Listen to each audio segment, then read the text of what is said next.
Alright, here's the Rawlings HC-5 with all the paint stripped off it. I was kind of fortunate that it seemed like it was painted, almost brush painted or semi-brushed and sprayed with lacquer. So as soon as I used a little lacquer thinner on it, it started to bubble right up and come off pretty easily. And what I'm always concerned about with a helmet of this vintage is that the lacquer thinner is going to slightly soften the shell.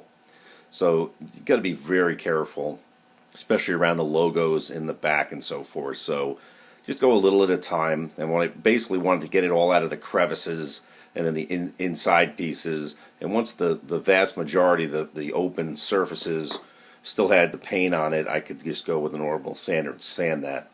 It's been sanded with 120 grit orbital with an orbital sander, then 150, and then 180.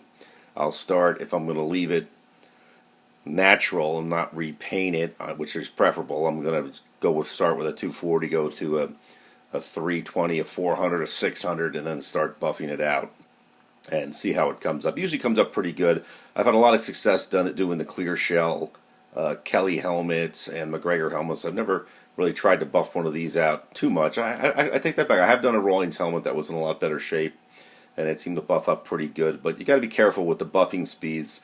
The plastic's a little soft, and you can burn the plastic, so you have to go real slow doing it. Also, the face mask, which was original, was painted with a gray, also a lacquer. That being made out of a nylon type material, pretty easy to get off with a little effort. The big problem with that was it was mounted upside down and looked like maybe it'd been thrown in a box with something on top because it kind of flattened the front of it. So I used a heat gun on it and tried to get more of that roundness to the front. And because it was mounted incorrectly, you see the ears kind of splay out where it mounts. They actually went the other way. So I had to go in and put it in a vise and add a little heat to that with a heat gun and twist them out the correct way. It seems like the cage is mounted on here a little incorrectly. The front holes are right. So those are probably the holes that originally had the chin straps on them. And the helmet probably didn't come with a mask. They probably sent the mask separately. So somebody had to drill that back hole originally. And it seems like the back hole is just a little bit off. I think that's why they mounted it upside down when they tried to restore it. But I think this is actually the correct way that it goes on a Rawlings HC-5.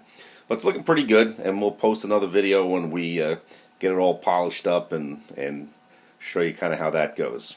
Thanks for watching.